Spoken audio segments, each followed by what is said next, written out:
Jharmandan Hospital pioneers in world-class orthopedic cardiology and multi-specialty care. Top 3 in Hyderabad, top 10 in South India. Attapur, Hyderabad. బంగారం ధరలు అమాంతం ఆకాశానికి ఎదిగి ఒకేసారి కింద పడ్డాయి. కారణం ఏంటి? ప్రతి ఒక్కళ్ళు ఇప్పుడు బంగారం కొనాలంటే కొందామా వద్దా అని వేచి చూసే ధోరణి ఎందుకు ఏర్పడింది? ఈ అంశాన్ని విశ్లేషించే ప్రయత్నం చేద్దాం. మనతో పాటు గోల్డ్ ఎక్స్పర్ట్ అలానే Telangana gold merchants association president Dubbaka Kishan Rao గారు. కిషన్ రావు గారు నమస్తే. బంగారం రేటు చూడగానే ఒక 2-3 రోజులు వణికించింది.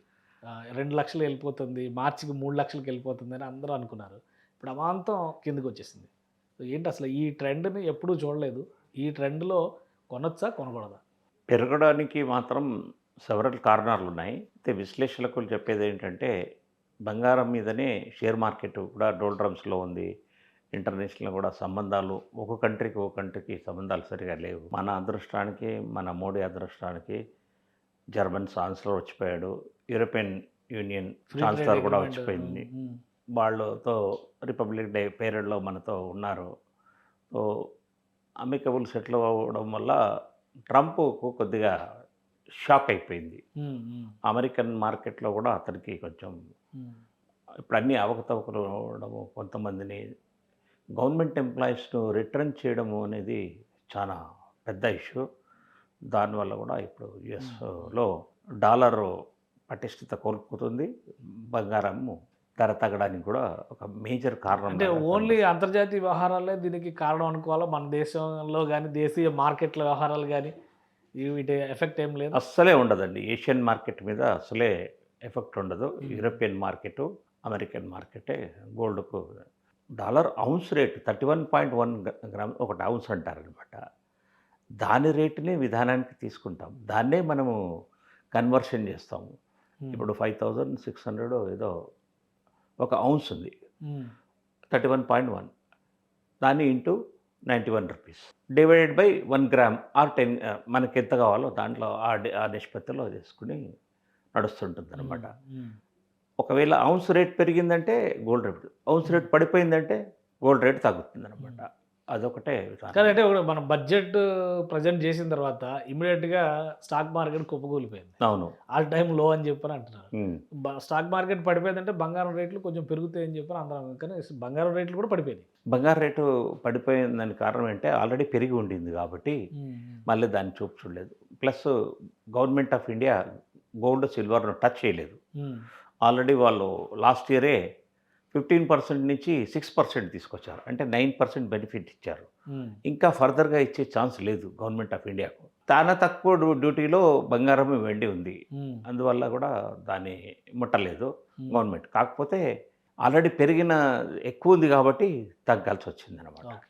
సో వెండి పరిస్థితి ఏంటంటే, వెండి ఒకేసారి మొన్న 4,00,000 దాటేసింది. ఇప్పుడు వెండి కూడా ఆల్మోస్ట్ మళ్ళీ 50% డౌన్ అయిపోయిందని చెప్పి అంటున్నారు. అది కొంచెము పబ్లిక్ క్రేజీ ఎక్కువైపోయారు. ఇండియన్ మార్కెట్లో సిల్వర్ మీద బాగా ఎగబడ్డారు ట్రేడర్స్. ఆశావాదాలు ఎక్కువైపోయి దాన్ని 5,00,000కి వెళ్తుంది, 6,00,000కి వెళ్తుంది ఊహాగానాలు. కాకపోతే వాళ్ళ ఊహాగానాలకు తగ్గట్టుగానే 4,25,000 వరకు వెళ్ళింది.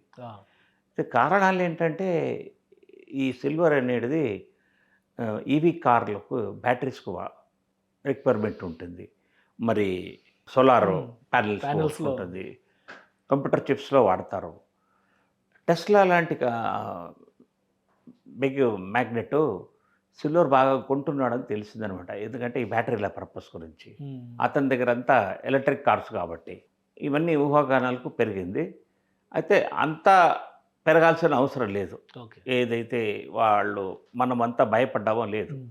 అందువలన ఇప్పుడు మళ్ళీ 2,50,000 60,000 వచ్చి కూర్చుంది అనమాట. సో ఇప్పుడు స్టెబిలైజ్ అయినట్టేనా, ఇంకా ఏమన్నా కరెక్షన్స్ జరిగే అవకాశం ఉంది? ఈరోజు రేపట్లో కరెక్ట్గా తెలుస్తుంది. 48 అవర్స్ వెయిట్ చేయాల్సిందే, 48 గంటలు వెయిట్ చేయాల్సిందే. ఇది ఇలాగే ఉంటుందా, మళ్ళీ ఏమన్నా మోసం చేస్తుందా చూడాల్సింది. కాకపోతే డేంజర్ అయితే లేదు. డేంజర్ ఉంటే కొంచెం ఆ సంకేతాలు వేరుగా ఉంటాయి. ఇప్పుడు ఇరాను అమెరికా వార్ అనేది కూడా రిమోట్ అయిపోయింది. ఇరాన్కు థ్రెట్ ఇజ్రాయెల్ కూడా ఉండింది. వాళ్ళు కూడా ఏమి జోరికి రావట్లేదు. యూరోపియన్ కంట్రీస్ యుద్ధం వద్దంటుంది, అసలు ఇప్పుడు అవసరం లేదు యుద్ధం అంటుంది. దానివల్ల కూడా గోల్డ్ సిల్వర్ స్టెబిలైజ్గా. సో మన వాళ్ళకైతే ఇప్పుడు సీజన్ వచ్చేసింది, పెళ్ళిళ్ళ సీజను, మంచి ముహూర్తాల సీజను. రేపు 4వ తారీఖు నుంచి అన్ని మంచి రోజులు అని చెప్పని ప్రచారం జరుగుతుంది. సో ఇప్పుడు గోల్డ్ మార్కెట్లో మన వాళ్ళు పర్చేజెస్ చక్కగా చేసుకోవచ్చా? ఈరోజు సోమవారం కాబట్టి వస్తే స్టార్ట్ అవుతుంది. రేపు కొంచెం మార్కెట్‌కి రాకపోవచ్చు మంగళవారం అని ఒక శుభం ఈరోజు వస్తారు. బుధవారం నుంచి కొంచెం పికప్ అవుతుంది. బుధవారం వరకు స్టెబిలైజ్ కూడా అవుతుంది. మస్ట్ లాగా ఉంది కాబట్టి పెళ్ళిళ్ళకు ఆర్డర్స్ ఇవ్వాలంటే కూడా మినిమమ్ 10 డేస్ టైం ఉంది. 19th నుంచి మంచి రోజులున్నాయి. అంటే పెళ్ళిళ్ళు జరగకుండా దానికి ముందు ఉంటాయి గదా! ఆహ్, మన పూల పళ్ళని, లగ్నం ప్రత్యేక అని, లేక ఇంకా ఏ ఫంక్షన్ చేయాలన్నా గానీ ఆఫ్టర్ 19th ఫిబ్రవరి.